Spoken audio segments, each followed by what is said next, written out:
Iran के खिलाफ बड़ी साजिश का खुलासा हुआ है। 12 डेज वॉर के बाद इजराइल और अमेरिका लगातार प्लानिंग कर रहे थे कि अब क्या किया जाए, क्योंकि सामने से डायरेक्ट नहीं लड़ा जा सकता, ईरान मजबूत है। तो इन्होंने ईरान के अंदर जो कुर्दिश लड़ाके हैं, जो कुर्द के लोग हैं, उनको भारी मात्रा में इलीगल तरीके से अमेरिका इजराइल ने उनको एडवांस हथियार पहुंचाए थे। अब ये रिपोर्ट से खुलासा हुआ है, तो अब उनकी ज़रूरत आन पड़ी है। उनको हथियार दिए इसलिए गए थे कि वो प्रदर्शन करें, प्रदर्शन में शामिल हों। और जो आपने प्रदर्शनों में देखा, ईरान की बिल्डिंगों में आग, ईरान के लोगों पर हमला, ईरान के ही जो लोग कर रहे थे वो यही थे, कुर्द और दूसरे ईरान के गद्दार। रिपोर्ट ये है कि उनको स्लीपर सेल की तरह वहाँ पाला गया अमेरिका और इजराइल के द्वारा, और उनको कह दिया गया था कि आप सरकार गिराकर खुद की सरकार बना लो, चाहे उसके लिए कुछ भी करना पड़े, हम आपके साथ हैं। अब जब ये नहीं हो पाया तो अमेरिका और इजराइल ने दोबारा कुर्द से बात की है, कुर्दिश से बात की है और कहा है कि ज़मीनी ऑपरेशन करो। यानी अगर ज़मीनी ऑपरेशन होता है तो इसका मतलब अमेरिका की फ़ौज ज़मीन पर नहीं उतरेगी, इजराइल की फ़ौज ईरान में नहीं उतरेगी, क्योंकि पहले से ही स्लीपर सेल कुर्दिश शक्लों में ईरान में मौजूद हैं। अमेरिका और इजराइल के इशारे में वो तुरंत ईरान में एक्टिव हो जाएंगे। तो ये ईरान के लिए खतरे की घंटी है। ऐसा ही होता है जब सामने वाला जीत नहीं पाता है तो तीसरे ग्रुप को सपोर्ट करता है कि भाई तू लड़ ले, हम पैसे दे देंगे। अमेरिका के राष्ट्रपति ने भी बोल दिया है, ट्रंप ने भी, कि मैं हथियार वाले ग्रुप को सपोर्ट करने को तैयार हूं ईरान के खिलाफ। सोचिए, जब ईरान अपने साथियों से मदद मांगता है तो अमेरिका और इजराइल दोगले कहते हैं कि प्रॉक्सीज, ईरान की प्रॉक्सीज हैं, ये ईरान की प्रॉक्सीज हमला कर रही हैं, ईरान की प्रॉक्सीज ऐसी, ईरान की प्रॉक्सीज वैसी। ठीक, ये खुद दुनिया के सामने अपनी आतंकी प्रॉक्सीज एक्टिव कर रहे हैं और दुनिया चूरन की तरह चुपचाप अनजान बनी हुई है। ऐसा है, अनजान कोई नहीं बना, सबको पता है, लेकिन सब उसकी तरह है, फलाने की तरह डरपोक, सच नहीं बोल पा रहे हैं। मेरे दोस्तों, ये खबर लंबी है लेकिन बहुत इंपॉर्टेंट है, तो इसलिए एक एक खबर को ध्यान से इस वीडियो को आखिर तक देखिएगा। कोशिश कर रहा हूं कि बड़ी बड़ी जानकारियां आपको यहां दे दूं। आप सोचिए, इस जंग में अमेरिका पूरे एक साल में जितने इंटरसेप्टर्स बनाता है, फिर सुनिए, अमेरिका जितने एक साल में, पूरे एक साल में इंटरसेप्टर बनाता है, गल्फ के देश उतने इंटरसेप्टर एक दिन में इस्तेमाल कर रहे हैं, जिसकी वजह से डोनाल्ड ट्रंप के चूतड़ों पे पसीना आ रहा है कि करें तो क्या करें। ऐसे तो हमारे इंटरसेप्टर, हमारे डिफेंस सिस्टम कमज़ोर पड़ जाएंगे। रिपोर्ट यह है कि कमज़ोर पड़ रहे हैं। इसी वजह से अमेरिका इजराइल को अब अपने प्रॉक्सीज आतंकी संगठनों को एक्टिव करना पड़ रहा है। तुर्क गवर्नमेंट को मारिए गोली। यहां देखिए, तुर्की की आम जनता, बल्कि पूरी दुनिया की आम जनता, अरब की भी आम जनता जानती है कि ईरान सही है, ईरान इकलौता इलाके में शेर है। तुर्की की जनता भी जान चुकी है, तुर्की की जनता ईरान के सपोर्ट में तुर्की में प्रदर्शन कर रही है।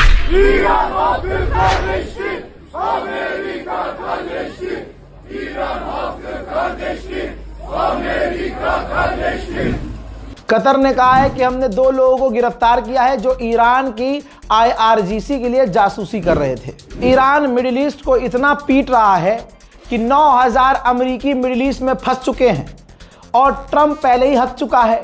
ट्रंप 18 घंटे पहले ही बोल चुका है कि मिडिल ईस्ट में जो अमेरिकी फंसे हुए हैं, अपने अपने दम से बाहर निकलो भाई, हम मदद नहीं कर सकते क्योंकि हमारी खुद सूझी पड़ी है। दोस्तों, अमेरिका बौखला गया है, ऐसी बातें कर रहा है कि दुनिया हंस रही है। अमेरिका के विदेश मंत्री ने कहा कि ईरान की गवर्नमेंट को, ईरान को पागल धार्मिक लोग चला रहे हैं।